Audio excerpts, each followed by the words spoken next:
Bien, estamos de vuelta con el experto en propiedad intelectual, Óscar Montezuma, para conversar sobre qué modificaciones se podrían hacer a la ley de derechos de autor a raíz de todas las controversias que han surgido con motivo del caso de Updike.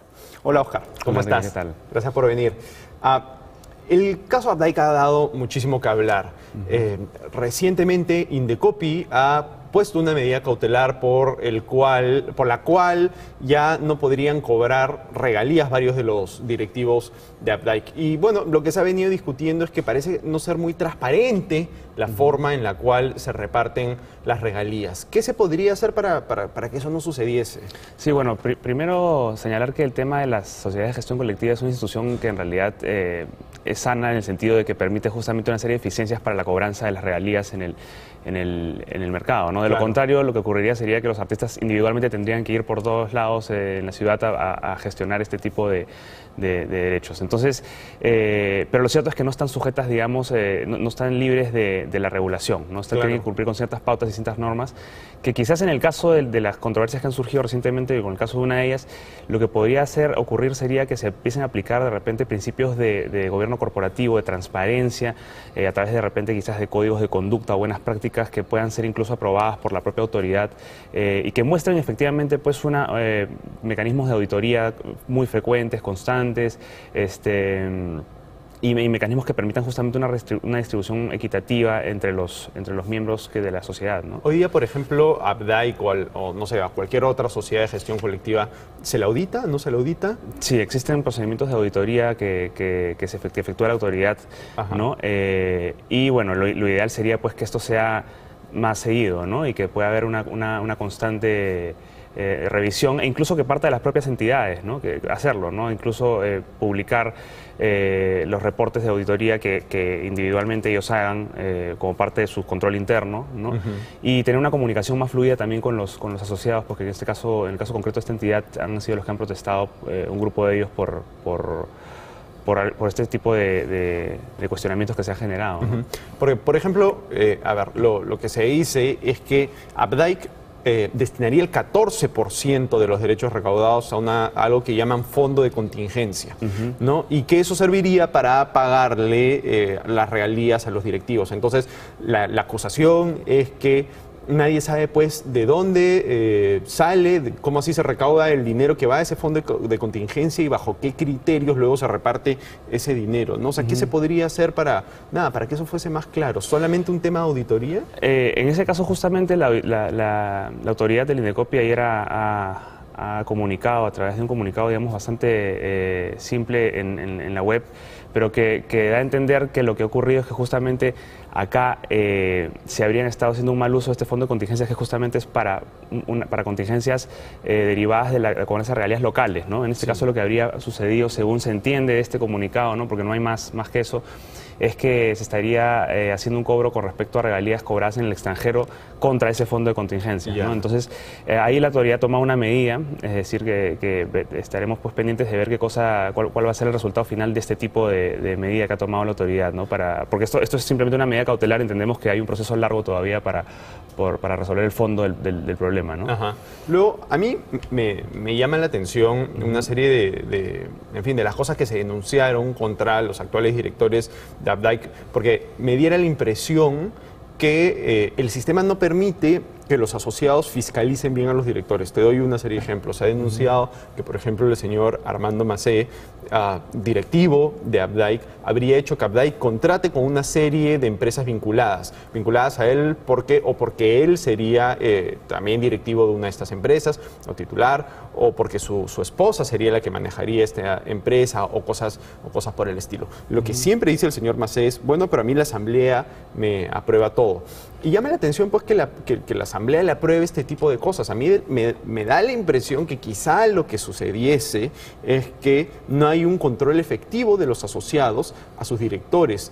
¿A ti te parece que eso es lo que viene sucediendo? Sí, podría ocurrir también que es un tema de cómo se organiza internamente la sociedad, ¿no? Por ejemplo, lo que ocurre en Australia, para poner un caso de referencia, es que existe un código de conducta que incluso es coordinado con la autoridad, en la cual hay hay cláusulas que regulan los conflictos de interés, incluso por parte de directivos de la autoridad, en los cuales lo que se trata de preservar es que ante un conflicto de interés existente, ya sea interno o externo, va a primar siempre el interés de la asociación antes que el interés de alguno de los directivos. Entonces, ese tipo de regulaciones son interesantes para poder empezar a evaluarlas de cara a que la entidad se maneje mejor internamente y externamente y se eviten ese tipo de cuestionamientos que se han venido generando últimamente, ¿no?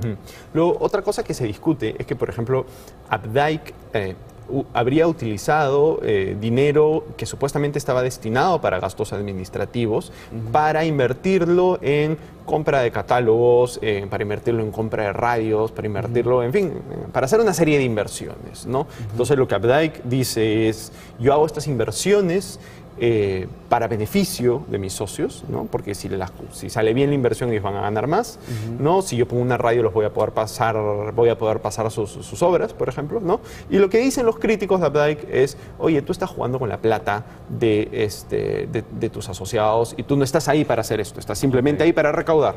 Entonces, ¿tú crees que se debería hacer una modificación a la ley para evitar este tipo de actos? Sí, lo que ocurre es que en realidad las entidades de gestión colectiva están sujetas a cierta regulación, o sea, no son entidades totalmente libres de regulación, sino que están sujetas a ciertas reglas que están establecidas en el Decreto Legislativo 822. Entonces, estas reglas lo que establecen es que justamente la naturaleza de esas entidades es cobrar regalías a nombre de los autores y gestionarlas. Por eso viene el nombre gestión colectiva, justamente. Claro. Entonces, más allá de eso no podrían ir. De hecho, existen artículos en la propia ley que señalan que cualquier función ajena a esta no les corresponde. Entonces han habido dos casos del Indecopi en los cuales se ha pronunciado justamente sobre ese. Uno es el caso de los catálogos, del catálogo de IEMSA que tú señalas, en el cual, bueno, el pronunciamiento final del tribunal fue señalar que sí estaría dentro de las funciones, porque lo que se hace es interpretar estas normas que están en la ley con el estatuto de la entidad, y se consideró que sí contribuían a la promoción de los asociados, pese a que la instancia primera había dicho que no era así.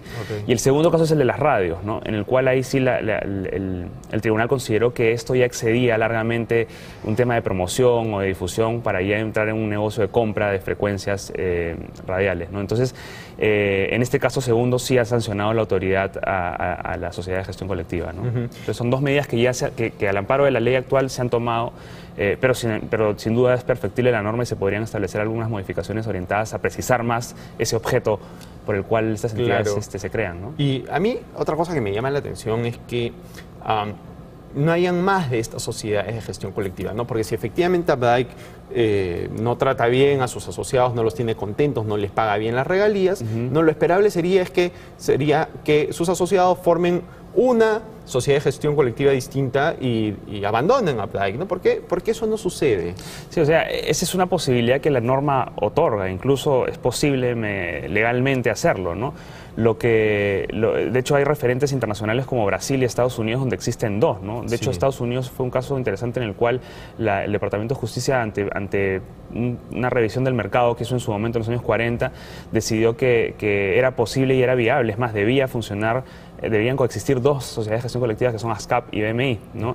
E impuso una serie de restricciones justamente para evitar problemas en el establecimiento de tarifas, y es que no existan acuerdos de exclusividad con los afiliados, ¿no? Entonces existen casos que son experiencias comparadas interesantes para prestar atención, y sería interesante también que se pueda generar pues competencia en este sector, ¿no? Yo creo que sí sería posible porque hay dos casos concretos que así lo demuestran, ¿no? Ok, perfecto. Muchísimas gracias, Oscar. Listo, gracias, Enrique.